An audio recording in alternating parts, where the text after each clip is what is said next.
সংগঠনগুলো রয়েছে যারা এই ফেসিবাদকে পৃষ্ঠপোষকতা দিয়েছে দীর্ঘ ১.৫ দশকেরও বেশি সময়, এবং আওয়ামী লীগকে ফেসিবাদী আওয়ামী লীগ হতে যারা সহযোগিতা করেছে তারা এখনো পর্যন্ত রাষ্ট্র কাঠামোর বিভিন্ন জায়গায় আমরা তাদের অংশীদারিত্ব দেখতে পাচ্ছি। এই অংশীদারিত্বগুলো বিরুদ্ধে সরকার যথাযথভাবে ব্যবস্থা নিতে পারেনি। এটি সরকারের, আমরা মনে করি এটি ব্যর্থতা।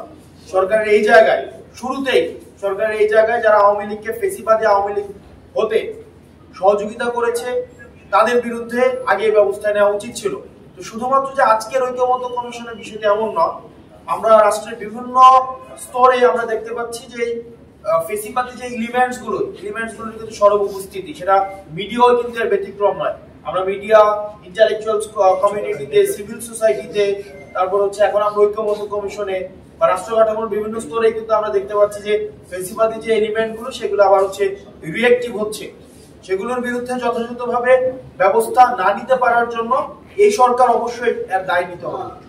যেসব দল তাদের লিখিত অবস্থান থেকে একটু লড়ছিল তাদের উপস্থিতিতে এবং যেভাবে আলোচনার অগ্রগতি হচ্ছে এই অবস্থায় আমাদের কাঙ্ক্ষিত সময় জুলাই সনদ বাস্তবায়ন হওয়ার কতটুকু আশা দেখছেন? আর কোন দল যদি অনমনীয় অবস্থায় থাকে এই অবস্থায় আসলে ঐক্যমত্য কমিশনের ফাংশন কতটুকু গ্রহণযোগ্য হবে? যেই দল যদি অনমনীয় থাকে, আসলে আমরা যখন ঐক্যমত্য কমিশন আমরা আলোচনা করছি আমরা প্রেক্ষাপট বিবর্জিত অনেকের ক্ষেত্রে মনে হয়, অনেকের আলোচনা শুনে মনে হয় যে আমরা কনটেক্সটটাকে আমলে নিচ্ছি না। এই যে ঐক্যমত্য কমিশনটি আমরা গঠিত হয়েছে, আজকে আমরা এখানে সবাই একসাথে বসছি, আমরা এই কারণেই বসছি অতীতের বিদ্যমান ব্যবস্থা ত্রুটিপূর্ণ বলে আমাদের আজকে আবার নতুন করে এই ফরম্যাটে বসতে হচ্ছে। অতীতের বিদ্যমান ব্যবস্থা যদি ত্রুটিপূর্ণ না হতো, যদি প্রপারলি ফাংশনাল হতো, তাহলে কিন্তু অভ্যুত্থানও হতো না, তাহলে আমাদের ঐক্যমত্য কমিশন গঠনেরও প্রয়োজন ছিল না, আমাদের অন্তর্বর্তীকালীন সরকারেরও টেক ওভার করার কোনো প্রয়োজন ছিল না।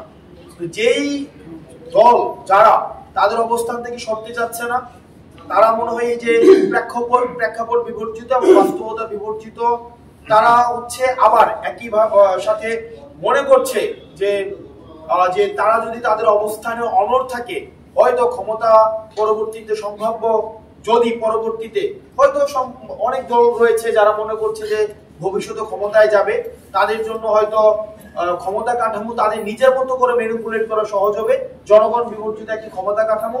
তবে আমরা বলতে চাই যে এই জনগণ বিবর্জিত ক্ষমতা কাঠামো কখনোই স্থায়ী নয়। সেই জায়গা থেকে আমাদের সবার উচিত একটি সিস্টেম ডেভেলপমেন্টের জন্য কাজ করা, যে সিস্টেম ডেভেলপমেন্টের জন্যই আমরা এই এতগুলো মানুষ রাস্তায় জীবন দিয়েছে। আর আমি ফেসিবাদ বিরোধী যে রাজনৈতিক দলগুলো রয়েছে তাদের প্রতি আহ্বান জানাবো, আপনাদের ডাকে, আমাদের সম্মিলিত ডাকে বৈষম্য বিরোধী ছাত্র আন্দোলনের নেতৃত্বে মানুষ রাস্তায় নেমে এসছে, তারা তাদের জীবন দিয়েছে। এখন তারা তাদের জীবন দেওয়ার পরে, আন্দোলনটি সফল হওয়ার পরে একসাথে এখন আবার বসে আমরা অতীতের শাসন কাঠামোকে টিকিয়ে রাখবো কিনা সেটি নিয়ে আলোচনা হওয়াটা অমূলক, বরং আমরা নতুন কি রাষ্ট্র ব্যবস্থা আমরা জাতিকে উপহার দিতে পারি সেটি নিয়ে আলোচনা হওয়া সমীচীন।